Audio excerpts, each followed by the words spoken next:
Boxing legend Mohammed Ali అంత్యక్రియలు ముగిశాయి. ముస్లిం సంప్రదాయ పద్ధతిలో కేవ్ హిల్లోని ప్రైవేట్ శ్మశాన వాటికలో ఆయనకు వీడ్కోలు పలికారు.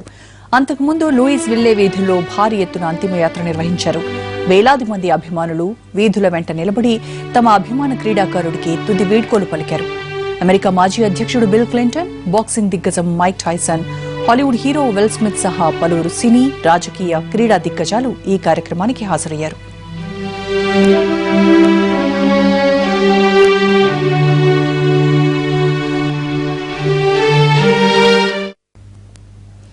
1960లో ఒలింపిక్స్ స్వర్ణం సాధించినప్పుడు అలీని ఘనంగా ఊరేగించిన మార్గంలోనే ఆయన చివరి యాత్రను కూడా నిర్వహించారు.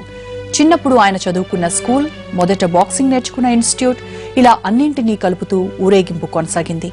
అంతిమ యాత్రకు భారీ సంఖ్యలో అలీ అభిమానులు హాజరైన ఖననాన్ని మాత్రం పూర్తి కుటుంబ కార్యక్రమంగానే నిర్వహించారు.